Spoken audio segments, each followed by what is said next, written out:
Good morning, YouTubers. Tsquare here with Tsquare Talk. So I wanted to take a little bit of time to show you guys how I like to cook a big old pork butt. I had a few friends ask me what the process was, how my sandwiches come out looking so good and tasting so good.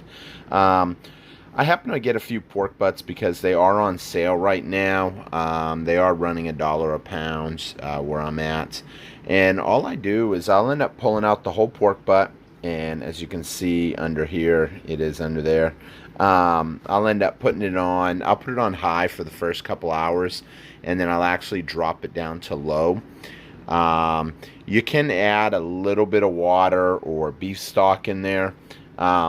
It depends how it's looking. If it's, I'll sometimes add, but not a lot. You don't want to add a whole lot, like a little cup full of water. You can use beef broth if you want. I just use regular water. And I also like to take some garlic cloves like this. And what I'll do, I'll stab little holes, and I'll actually stab them in there. What that will do will carry the garlic flavor into the meat. Now, I also like to lay a bundle of cilantro on top. I will take that off once the meat starts really cooking. I don't like mixing that in with the meat. It's just on there. The flavor will carry through and absorb into the meat. And I'll throw some green onions on top, and that flavor will stay in there. I'll also put, I've got a bunch of different seasonings that I use today. I use some smoked pepper. I use some pink Himalayan sea salt, pink Himalayan salt, some chopped cloves, and for my actual main seasoning, I use a roasted garlic and herb. It'll give it a really good flavor. Everybody that's tried it loves it. And then I'll let this cook. And there is no time to cook this for, because the longer you cook it, it's just going to break the meat down even more. I will probably leave this on here a good 10 hours, 8 to 10 hours. It does have a bone in there. This will start breaking down. The longer this is cooked, it will just start breaking down. You're going to put it on high, like I said, for the first couple hours, and then you're going to end up shifting it down to low.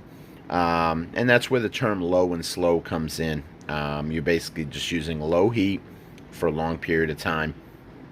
And this is going to be delicious. We're going to check back a couple times throughout the day, and I will show you guys the process as this starts cooking up, and I'll show you guys the finished product so you guys can see the sandwiches that were made from it. So I thank you guys for watching, and we'll be right back in a little while.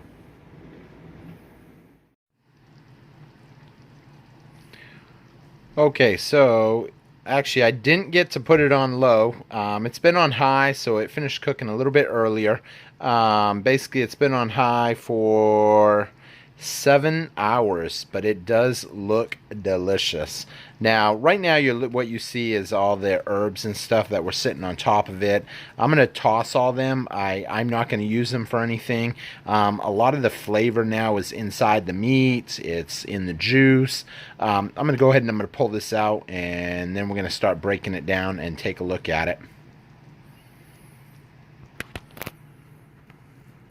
So I just pulled out off all the greens that I had on top. These are all the seasonings.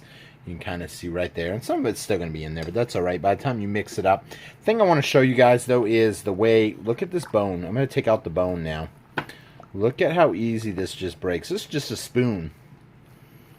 Literally just slides out. You can't go wrong using one of these things. There's no such thing, really, I don't think, as overcooking it. Look at that.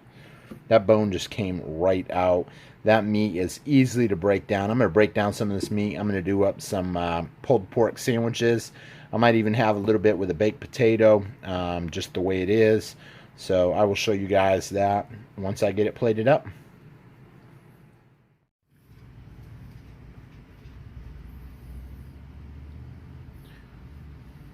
Okay, so once you pull it out, as you can see, it will just break right apart, and you can make pulled pork with it. Add in your favorite barbecue sauce. I've already eaten a couple sandwiches, so it's pretty good. And then I'll end up toasting some rolls, and I'll put some pickles on it. I'll put some coleslaw on it.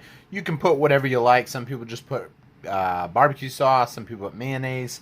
use whatever you want and make a sandwich. I'll show you guys what the finished product looks like here in 1 second. And I thank you guys for watching. Please, if you enjoyed this video, help me out by hitting that subscribe button if you're not already subscribed. If you're already subscribed, just give me that thumbs up and try this out. Leave me a comment. Let me know what you guys think of the recipe. Hope to see you guys again on Tsquare Talk, and this is super simple to do. So you have got to try this. Literally, there was no work involved in this at all. I just put it in the crock pot this morning, went about my day, and I even forgot it on high most of the day. So you can't really mess this up. It's in a crock pot. If you did put a little bit of water in there, it already has water in the meat, so you basically, it'll stay moist all day long. So hope to see you guys again on Tsquare Talk, and thanks for watching, guys. Have a great one. Bye-bye.